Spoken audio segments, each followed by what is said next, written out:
سیکھنے والا تو خاک سے بھی سیکھتا ہے، اور نہ سیکھنے والے کو بڑے بڑے استاذہ کی صحبت بھی کم ہے۔ اہل علم ہی اہل دانش ہوتے ہیں۔ علم کی دو اقسام ہیں، علم کسبی اور علم لدنی۔ جو علم سیکھا اور سیکھا جا سکے وہ علم کسبی ہے، اور جو خاص القائے ربی ہو، الہامی کیفیات کا نتیجہ ہو، وہ علم لدنی ہے۔ کتاب پڑھنے والے اور ہوتے ہیں اور چہرہ پڑھنے والے اور ہوتے ہیں۔ کچھ لوگ علم حاصل کرتے ہیں اور کچھ کو عطا کیا جاتا ہے۔ حاصل کیا ہوا علم عقلی دلائل اور ماضی و حال کے گرد گھومتا ہے۔ عطا کیا گیا علم انسان کو اندر سے گہرا اور روحانی بنا دیتا ہے۔ اس کی بات میں حقانیت اور حقیقت اور فکر میں بالیدگی انتہا درجے تک شروع دن سے نمایاں ہوتی ہے۔ عالم کتاب سے دلیل دیتا ہے اور صاحب کشف نظروں سے ہی قائل کر لیتا ہے۔ عالم بولتا ہے تو علم دکھائی دیتا ہے، جبکہ صاحب کشف کی صرف موجودگی ہی ماحول میں سنجیدگی اور روحانیت بکھیر دیتی ہے۔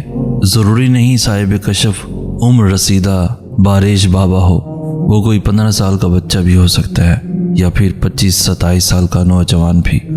خود پسندی اور مادہ پرستی کی دھند ہمیں دیکھنے نہیں دیتی، ورنہ ہمارے آس پاس بہت سے صاحب کشف موجود ہیں جن کی فکر اور کلام حق ہے اور جن کا نظریہ اعتدال ہے۔ یہ لوگ انتہائی سادہ مزاج اور کم گو ہوتے ہیں۔ ان میں جذبات کی روانی شدید ہوتی ہے، محبت بھی انتہا کی کرتے ہیں اور غصہ بھی غضبناک ہوتا ہے۔ دیکھا یہ گیا ہے کہ ایسے لوگ صاحب زبان ہوتے ہیں اور ہر لطیف چیز سے محبت کرتے ہیں۔ یہ لوگ خوش رہنے کا ہنر جانتے ہیں۔ ان کو کم یا زیادہ سے فرق نہیں پڑتا، ان کا مقصد حیات ہی کچھ اور ہوتا ہے۔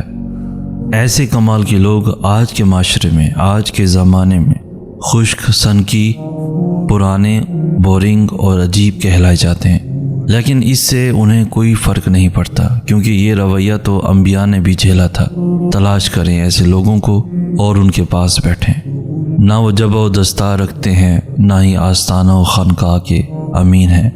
یہ صاحبان کشف ہمارے آس پاس پھیلے ہوئے ہیں۔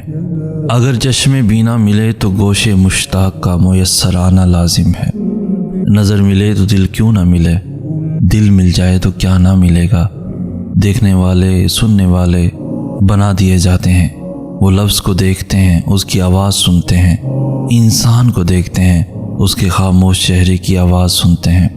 سننے والے اس کائنات میں ہر آن، ہر آذان کو سنتے ہیں۔ سننے والے ساز کے اندر مخفی نغمے کو سنتے ہیں اور مست ہو جاتے ہیں۔ نغمہ ابھی ساز میں ہے اور اہل دل کا دل ہل جاتا ہے۔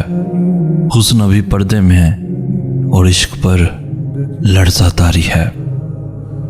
انسان اور مشین میں ایک چیز یکساں ہے، دونوں خرابی کی صورت میں شور کرنے لگتے ہیں۔ خالی برتن آپس میں بجتے ہیں اور اکیلے بھی۔ بھرے گھرولے آواز نہیں کرتے۔ آواز ہر جاندار کو عطا کی گئی ہے، لیکن آواز کا احسن استعمال صرف انسان کو بخشا گیا۔ کتا بھونکتا ہے، گھوڑا ہنہلاتا ہے اور بکری کی الگ آواز ہے۔ فقط انسان ہے جو بولتا ہے۔ اگر انسان بھی بنا سوچے سمجھے بولے تو وہ کتے سے کم نہیں۔ بلند آواز پست شخصیت کی علامت ہوتی ہے اور پست آواز بلند شخصیت کی۔ ترش لہجہ بدترین باطن کا عکاس ہے۔ غصہ برحق ہے لیکن بدتمیزی جہالت ہے۔ آداب گفتگو اہل ادب کے مجلس سے ملتے ہیں، گلی کوچوں سے نہیں۔ شور کرنے سے روب نہیں پڑتا، بلکہ آواز دبا لینے سے وجود پر اثر ہو جاتا ہے۔ دو قسم کے لوگ اللہ کے ہاں مقرب ہیں، ایک عابد اور دوسرے پرہیزگار۔ تقوی کے میزان میں عابد کا مقام بہت بڑا ہے، لیکن پرہیزگار سے رب بذات خود بڑی شفقت فرماتا ہے۔ اچھے کام کرنا بھی اچھا ہے، لیکن برے کام سے رک جانا زیادہ اچھا ہے۔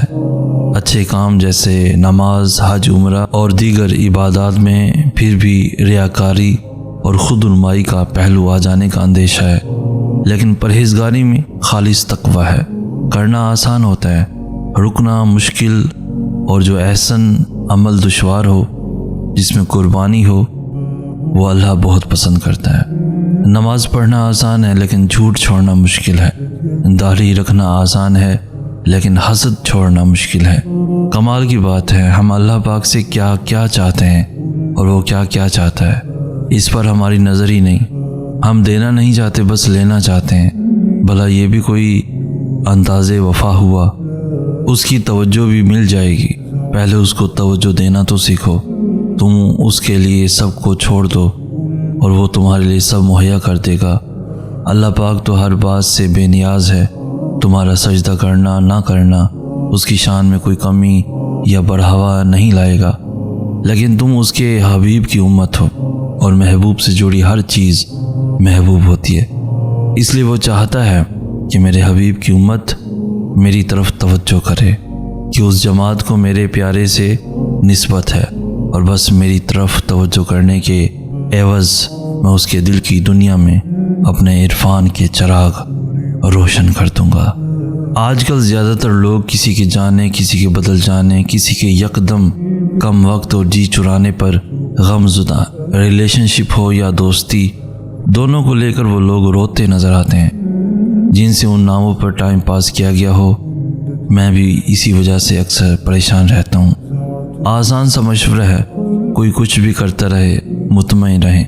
کسی کی زندگی میں یکدم آنے اور آپ کو وقت دینے کو اتنے دل و جان پر سوار مت کریں کہ پھر بدلتے رویے کو دیکھ کر دکھ ہو اور بدلتے رویے کو دماغ پر سے چھڑائیں، چاہے وہ آپ کے ماں باپ، بہن بھائی اور دوست ہی کیوں نہ ہوں۔ ایسے لوگوں کو چپکے سے اپنی زندگی سے الگ کر دیں۔ اگر وہ آپ کو کچھ سمجھتے ہیں تو ضرور آئیں گے۔ اپنی زندگی خراب مت کریں۔ محبت اور سچے لوگ اتنے ہی ہیں جیسے ہمارے ملک میں ایمانداری۔ خوش رہیں اور خوش رہنے دیں۔ اللہ تعالیٰ کو بھی ہم سے یہی مطلوب ہے کہ ہم اسے یاد کریں، ہم اس سے محبت کریں، ہم اسے بار بار بلائیں، اس کے پاس جائیں۔ مگر مسئلہ پتہ کیا ہے؟ ہم انسان اس کے پاس جاتے ہی تب ہیں جب دنیا ہمیں توڑ چکی ہوتی ہے، جب ہمارے اوپر کوئی مشکل ہوتی ہے۔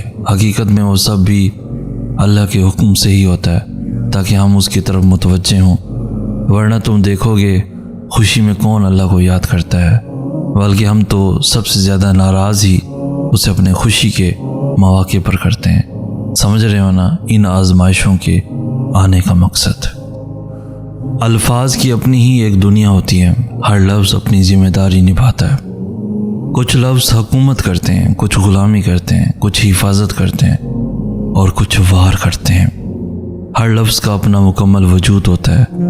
جب سے میں نے لفظوں کو پڑھنے کے ساتھ ساتھ سمجھنا شروع کیا ہے تو سمجھ آیا لفظ صرف معنی نہیں رکھتے، یہ تو دانت رکھتے ہیں جو کاٹ لیتے ہیں، یہ ہاتھ رکھتے ہیں جو گریباں پھاڑ دیتے ہیں، یہ پاؤں رکھتے ہیں جو ٹھوکر لگا دیتے ہیں، اور ان الفاظ کے ہاتھوں میں لہجے کا اصلہ تھما دیا جاتا ہے، تو یہ وجود کو چھلنی کرنے پر بھی قدرت رکھتے ہیں۔